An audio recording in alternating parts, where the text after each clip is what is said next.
major communications breakdown at Newark Airport. Sources telling ABC News tonight air traffic control computer screens went dark for up to 90 seconds. This was last Monday. Controllers losing communications with packed passenger planes approaching for landing and planes taking off, unable to see, hear, or talk to the pilots of the aircraft they were monitoring. Pilots could be heard learning of the outage over the radio. A number of controllers on duty during that outage so shaken they've now taken medical leave. The air traffic control system already chronically understaffed. There have been delays at Newark Airport for 8 straight days now, arrivals averaging 4-hour delays. Now a major airline tonight warning about the chaos there.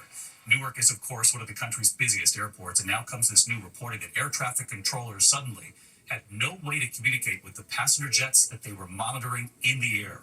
ABC's Matt Rivers leading us off tonight. He's at Newark Airport. Growing alarm at Newark's Liberty Airport tonight.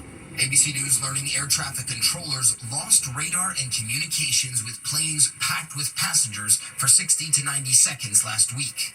A system-wide outage last Monday at a Philadelphia facility that manages the airspace around Newark Airport caused controllers to lose the ability to see, hear, or talk to all arriving and departing aircraft at one of the busiest airports in the country. Pilots can be heard learning of the outage over the radio. I just got told that the approach lost all the radars. 3 of the 4 radar screens went black, and they have no frequencies. Controllers from another tower advising pilots that radio frequencies have failed. And they want you to be advised that they may not be able to radar contact you because of the radar issues, and they may lose you on for certain times of when you're flying. In a statement, the union saying many controllers took medical leave, citing, quote, a traumatic event. United Airlines, which has a major hub at Newark, accusing the controllers of, quote, walking off the job. But no matter the reason, the result has been chaos. For the 8th day in a row, delays and cancellations mounting, and tonight, the average delay on some arrivals nearly 4 hours. Nobody knows what's next, and if my flight's getting delayed more. The FAA has already warned that runway construction and a shortage of controllers would disrupt the number of planes scheduled to fly in or out. United Airlines cutting at least 35 round-trip flights per day, saying without more air traffic controllers, they have no choice. And David, the real concern here, those roughly 90 seconds where air traffic controllers were essentially cut off from all those planes. And tonight, a budget proposal in the House calling for some $15 billion to modernize the nation's air traffic control systems. David? All right, Matt Rivers leading us off from Newark tonight. Matt, thank you. We turn now to the urgent search after a boat capsized right off the U.S. coast in San Diego. Disturbing video tonight capturing the moment. The boat was caught in the waves, turning over, throwing those on board right into the water. 4 survivors have been recovered tonight, but at least 3 people have been found dead, many still missing. At least 16 people believed to have been on board, and authorities suspect tonight this was a human smuggling boat. ABC's Trevor O from California tonight.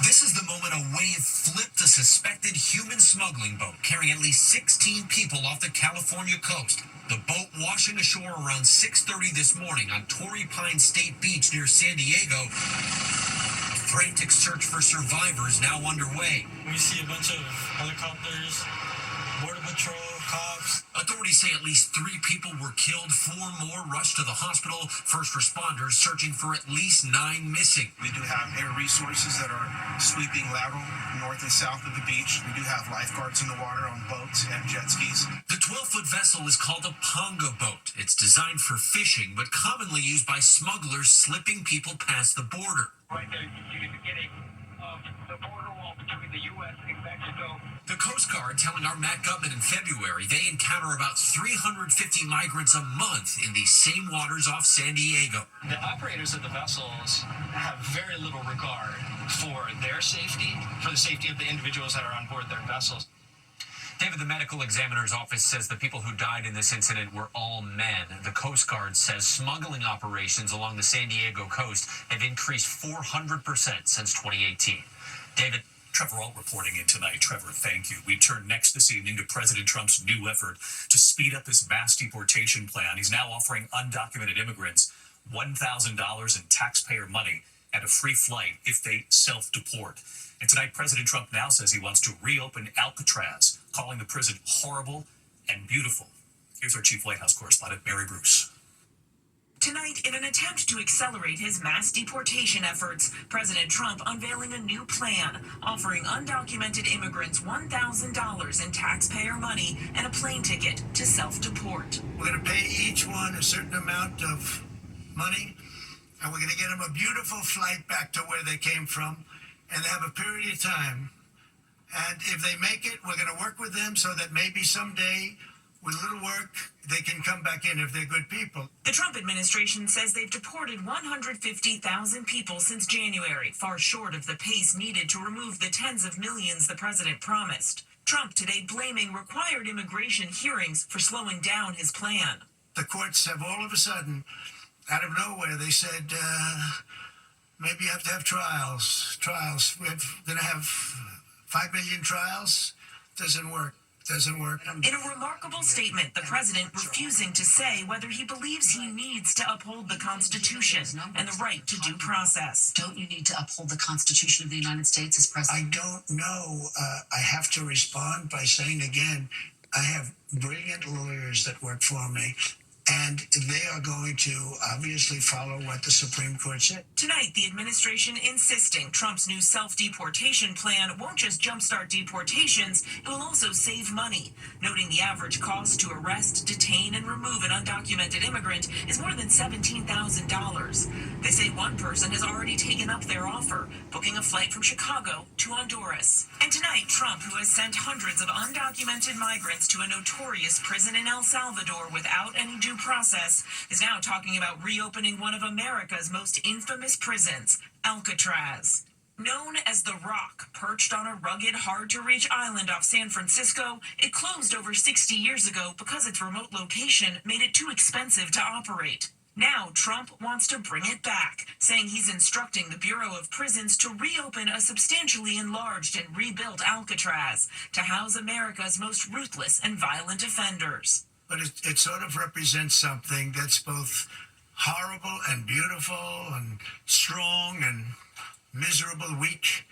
It's got a lot of qualities that are interesting, and I think they make a point. And back to the self-deportation plan tonight, the administration insists this is the safest way to leave the U.S. and avoid arrest. Officials stressing if undocumented immigrants don't leave on their own, they will come after them and remove them. The president saying if you don't self-deport, you will never get a path to come back in. David.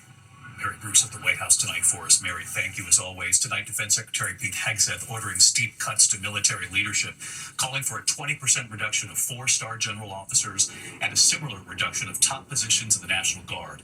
These cuts, he says, are to streamline the armed forces. Secretary Hegseth has already fired a number of generals, including the chairman of the Joint Chiefs of Staff. In New York City tonight, jury turned now to the Vatican tonight. Final preparations underway for the secret conclave, where the cardinals, of course, will elect the next pope. And tonight, what could be a telling moment right here, what one cardinal told our James Longman with the conclave about to begin. James reporting in from the Vatican tonight. With just under 48 hours until the first votes are cast, the most powerful men of the Catholic Church are focusing their minds and mostly keeping their silence. Eminence, hello. How was today's meeting? Hello, Eminence. How was today's meeting? It's the daily dance of the cardinals and the journalists. But the countdown is on. But the Archbishop of Jakarta, Indonesia, did stop to offer a clue. He's one of the 133 cardinals who will choose the next pope. What kind of leader would you like?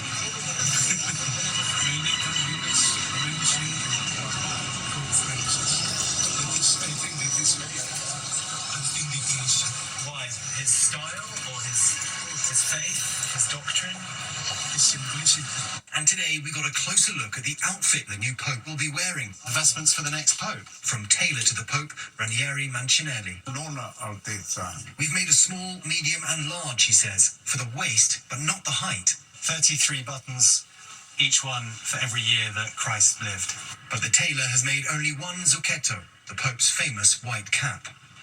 David, tomorrow the Cardinals will move into the Santa Marta residence and slowly out of the world's gaze. On Wednesday, they will take their oath of secrecy and conclave will begin. David. All right, James Longman right there at the Vatican again tonight for us. James, thanks as always. I'll be right there with James at the Vatican starting tomorrow night right here. We'll be there reporting as the conclave begins, and as soon as we see the white smoke along with the rest of the world, we'll be right here on the air with the naming of the new pope. I'll see you tomorrow night from the Vatican. In the meantime, when we come back here tonight, here at home, the deadly bear attack. A man and his dog found dead. Authorities are now warning the neighbors tonight. Also, the news breaking just as we came on this evening, there's word of an incident at the home of actress Jennifer Aniston, what we've learned so far. And look at this tonight, a truck driver's harrowing call to 911 as his truck dangled from a bridge, telling the operator, "I don't want to die." We'll have more on this in a moment here. Tonight, authorities are investigating a suspected deadly bear attack in Collier County, Florida. The bodies of a man and his dog found in a wooded area near Everglades City.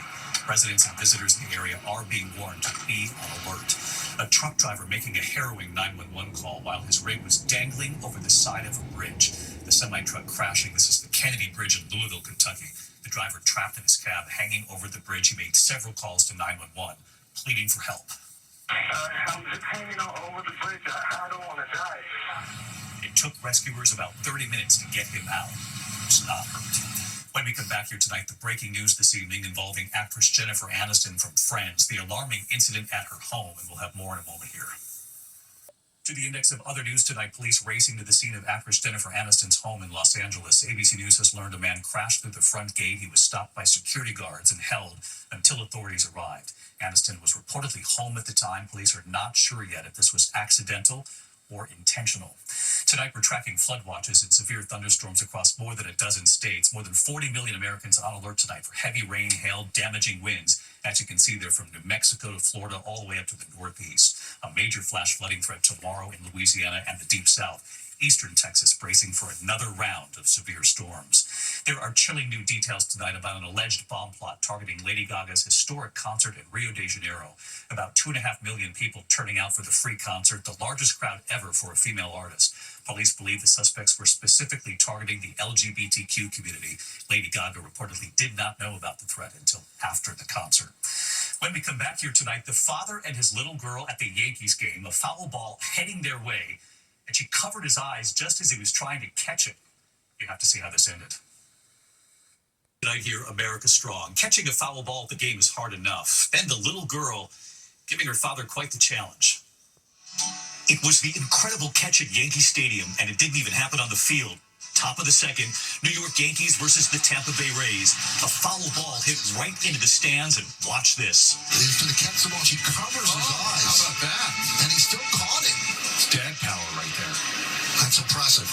A dad wearing a Yankees jersey catching the ball while his young daughter on his shoulders there covers his eyes. Afterward, dad handing the ball to his proud daughter.